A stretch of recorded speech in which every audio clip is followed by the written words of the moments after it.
At the 2023 SVG Esports Production Summit, we are in Los Angeles. Brandon Costa here from Sports Video Group. Thrilled to catch up with the esports community, an exciting segment of the industry, joined by a good friend of SVG, Ryan Thompson. He's from Esports Engine.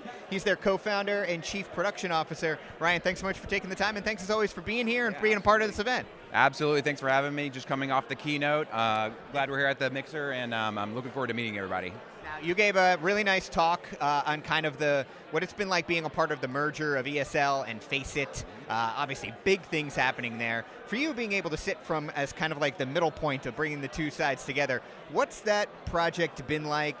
What have the events been like to be a part of, and why is this such a big deal for the esports industry?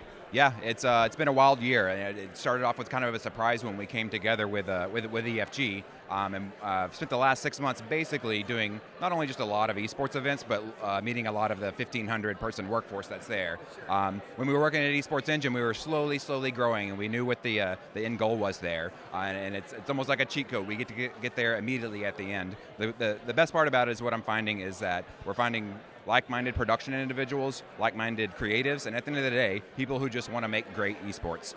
So it's the ability to continue to realize the mission of Esports Engine, be a force for good, but we still have a lot of work to do. Just because we have all of the people and all of the things, there's ups and downs in the worlds of esports, and we're the ones that have to navigate that.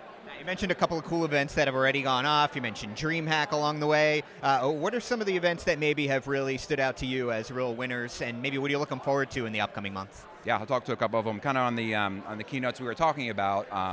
It's hard for us to step into Remy. We have to take baby steps into it. But now with access to global distribution and just so much technical expertise, we're able to commit to do all of the events next year for CDL, for example. So where I get afraid about baby stepping into something, now we can take giant leaps forwards with lots of technology, lots of gear, but mostly lots of smart people. So yeah. You talked about that emphasis on Remy production, and yes, obviously the emphasis on how the pandemic influenced all that is important, but now that we're a pretty healthy distance away from that, how has remote production just kind of become a part of everyday life?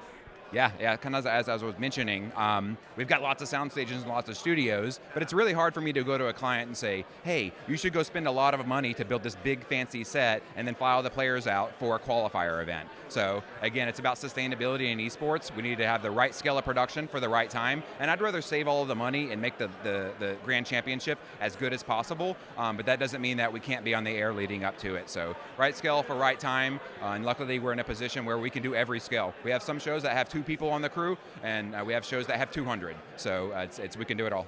Before we let you go, you kind of closed your talk on a really important point. You talked a little bit about how maybe there were fewer esports events this past year, maybe a little bit of a separation of the wheat from the chaff, and the importance of sustainability in this industry going forward. Why is that an important emphasis, not just for you personally, but for Esports Engine, and how optimistic are you about the future of sustainability in this space? Yeah, and we have to be honest with where we're at.